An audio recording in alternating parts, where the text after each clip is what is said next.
Ng gera sa Middle East at krisis sa petrolyo, sinabi ni Pangulong Bongbong Marcos na baka may dahilan na para sa joint oil exploration. Kasama po ang China sa West Philippine Sea. Nakatutok si JP Soriano. Di maikakailang uminit ang tensyon sa pagitan ng Pilipinas at China sa mga pangyayari sa West Philippine Sea. Pero sa nangyayari ngayong gulo sa Middle East at krisis sa petrolyo, sinabi ni Pangulong Bongbong Marcos sa panayam ng American media agency na Bloomberg, bukas siya na i-reset ang relasyon sa China. I think it's certainly going to happen.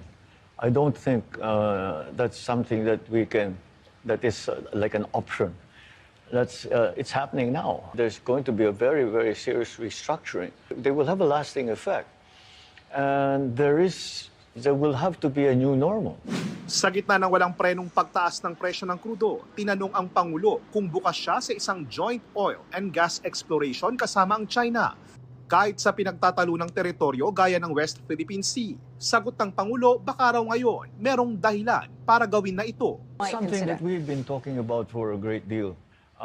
But the territorial disputes will get in the way of that. Maybe this will provide impetus for both sides to come to an agreement.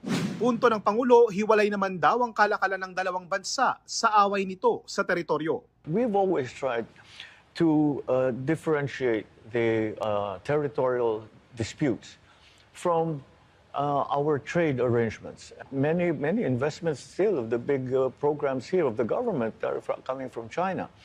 And they have not used this as somehow, they haven't leveraged this in any way. In quite the contrary, they have been very, very helpful. Sa datos ng Department of Energy noong 2020, ang undiscovered resources daw sa West Philippine Sea aabot sa mahigit 6 na milyong bariles ng langis at mahigit 7 bilyong cubic feet ng natural gas. Kabilang sa pinaniniwalaang mayaman sa natural gas ay ang Recto Bank na nasa loob ng exclusive economic zone ng Pilipinas. Dating may joint marine seismic undertaking ang Pilipinas kasama ang China at Vietnam para sana sabay-sabay na magsaliksik sa mahigit 142,000 kilometers na bahagi ng South China Sea kasama na ang West Philippine Sea.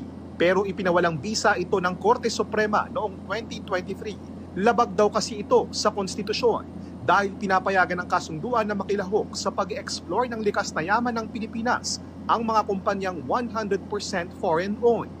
March 2023, sinabi ni dating DFA Secretary Enrique Manalo na mag-uumpisa ng muli ang exploratory talks ng China at Pilipinas para sa posibleng joint oil and gas exploration. Pero wala